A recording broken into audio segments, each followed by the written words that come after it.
for the first time in modern history, a non-state actor, that being Hezbollah, has successfully established deterrence over one of the most formidable armies in the world. Will you take us through kind of what you mean by that and what unfolded between the two sides here? Well, yes, it is a very significant event we've seen during the Hezbollah bombardment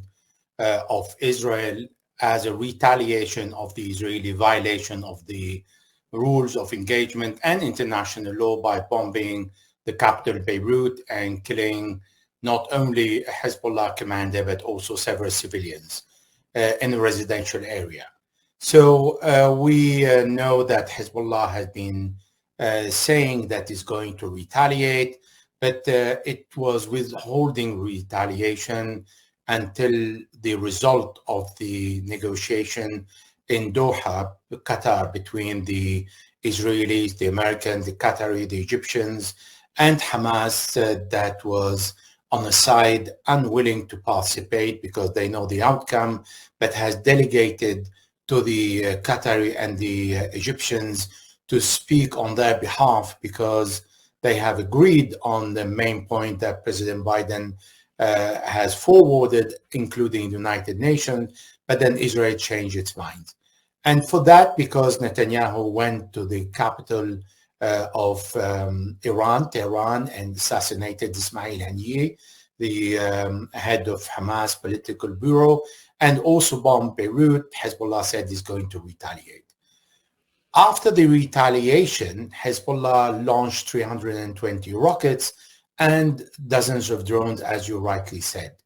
The most significant part here is, first, this is the first time a non-state actor challenges one of the strongest armies in the world and the strongest in the Middle East. And this strong army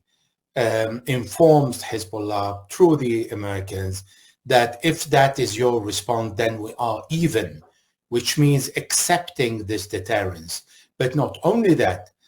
who was carrying the letter and the message was the most strongest superpower in the world, the Americans, who also not only consider Hezbollah as a terrorist group, but acknowledge its power and is negotiating,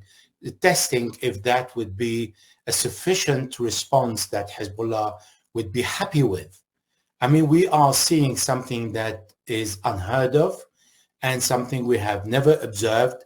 that a non-state actor imposing on the superpower and that is allied with one of the strongest army in the world is deterrence and saying, I'm going to hit you. I managed to hit you with very basic rockets that goes back to the Soviet era. But not only that, identifying with their fine intelligence services the secret location of an intelligent headquarters of the Unit 8200 that is responsible for recruiting agents in the Middle East and West Asia, responsible for artificial intelligence, open source intelligence, human resources, etc., and managed to create a diversion by flooding the Israeli most sophisticated interception missile system to allow its drone to go and reach the target, and really sending it within the distance, calculating the distance between the Lebanese borders and the targeted location of the Unit 8200, that is more or less exactly the same, with a few kilometers extra between the Lebanese borders and the suburb of Beirut where the Hezbollah commander was assassinated.